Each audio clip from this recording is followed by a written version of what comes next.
Chào mừng các bạn đến với kênh Mạnh Hà SolidWorks. Bài hôm nay gấp thép V hai góc trên cùng một mặt phẳng.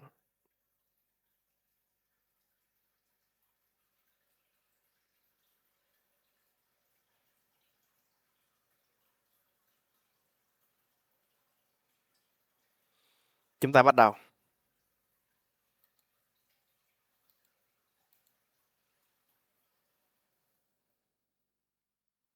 Bước 1. Tạo một sketch trên mặt phẳng front.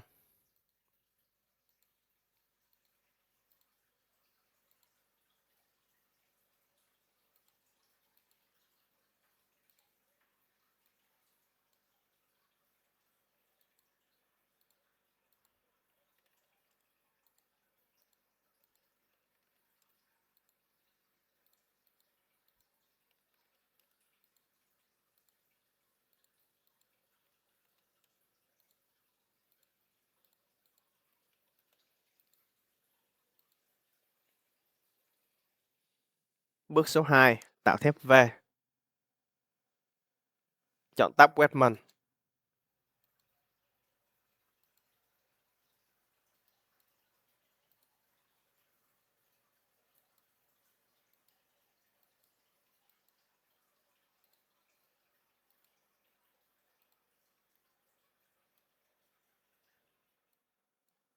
Khe hở G1 là 0.5 mm.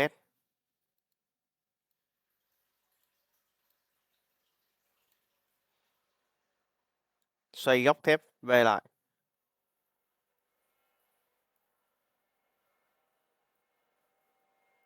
Ok.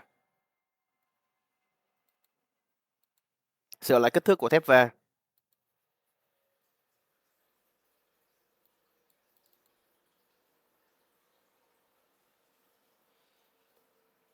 Sửa thành thép V 30, dày 3 ly.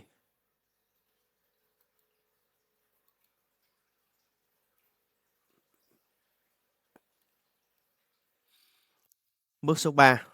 Tạo sheet metal. Chọn sketch ban đầu. Chọn tab sheet metal.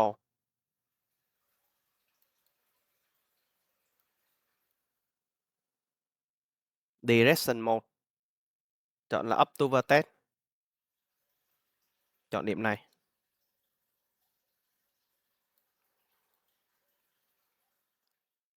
T1 là 3. R là 3.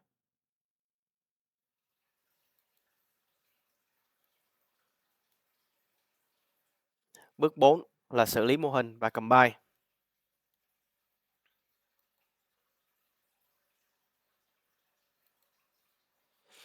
Phần của thép V không được phạm vào cái góc uốn này nên chúng ta sẽ cắt bỏ phần dư này.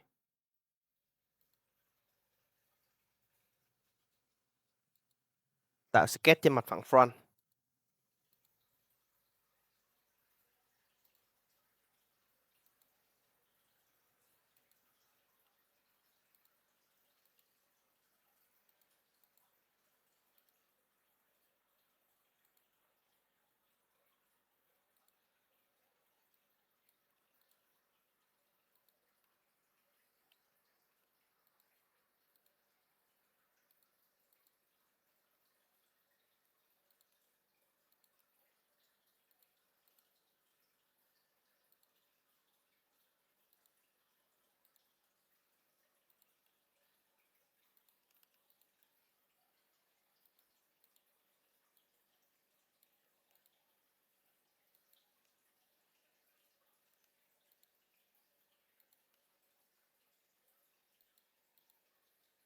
Chúng ta sẽ tạo một sketch như vậy.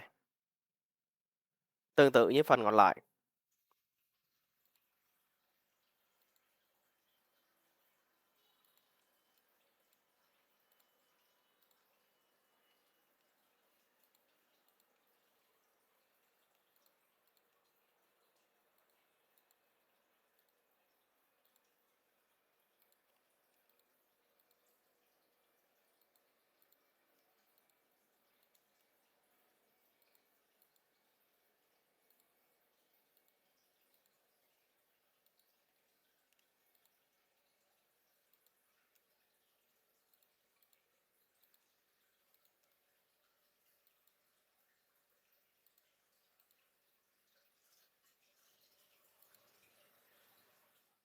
Dùng lệnh Extrude Cut. Direction 1, chọn Tone.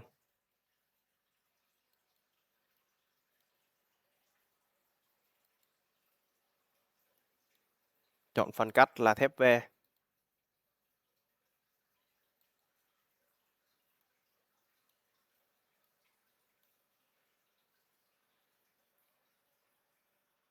Chọn Insert, Feature, Combine.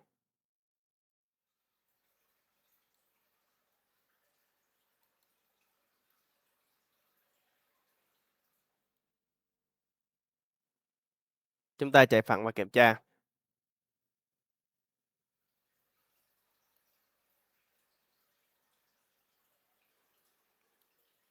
Chiều dài thép V không nằm trên các trục tọa độ chính. Chúng ta sửa lại mặt phẳng chạy. Chọn Edit. Chọn lại mặt phẳng cố định là mặt này.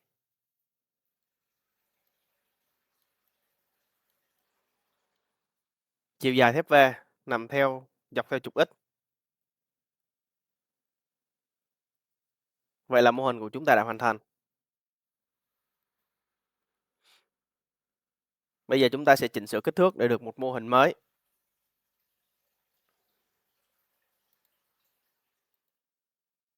Sửa độ dài cạnh và góc chắn. Edit Sketch.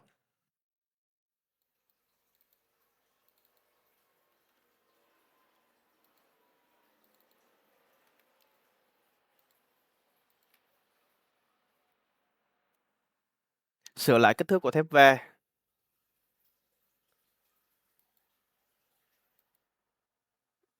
Edit Sketch.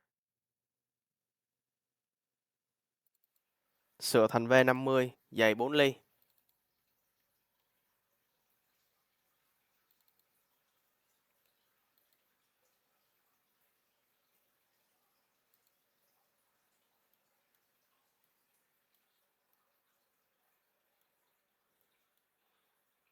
Sửa lại kích thước thép tấm cho phù hợp.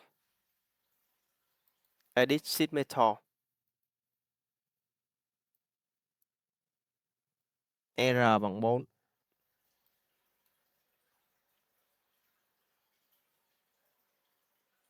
Độ dày bằng 4 mm.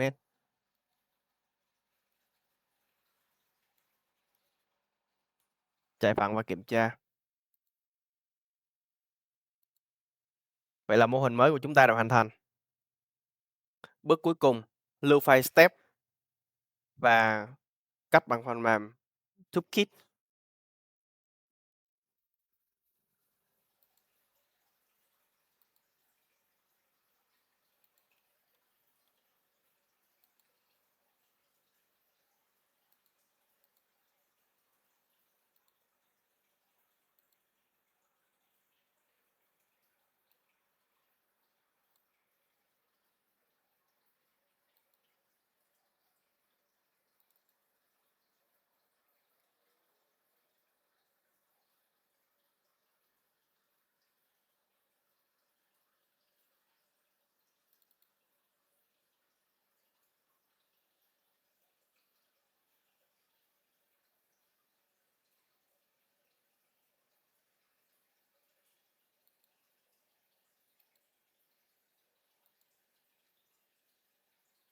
Chọn file step mới lưu.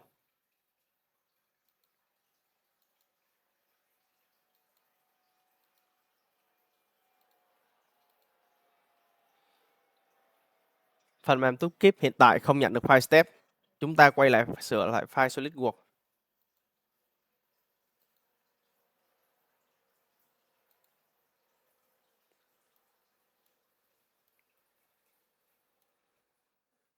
Cạnh cắt này không được chạm vào bề mặt này. Chúng ta cần phải sửa lại. Tạo một sketch trên mặt phẳng này.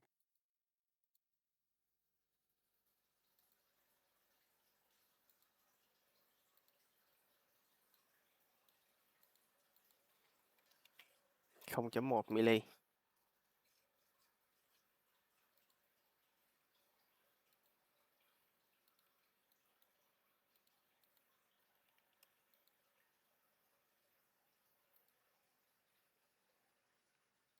dùng lệnh Extrude. Direction 1, chọn Up to Surface. Chọn mặt này. Tích chọn vào Mesh Resolve để nó thành một khối duy nhất. Lưu lại file step.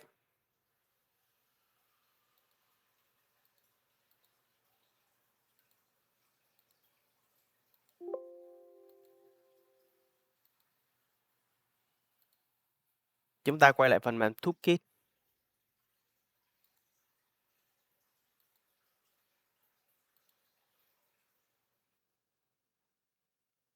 Vậy là thép V của chúng ta đã nhận được.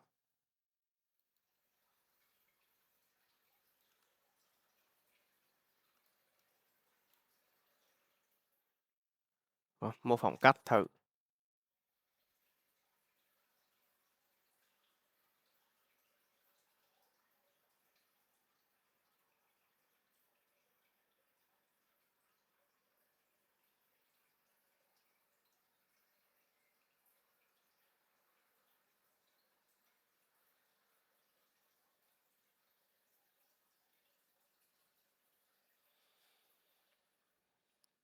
Chọn số lượng là 2 cây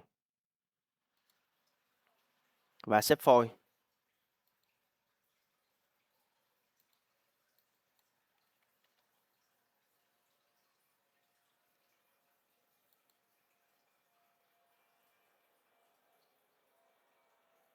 Xuất file CNC.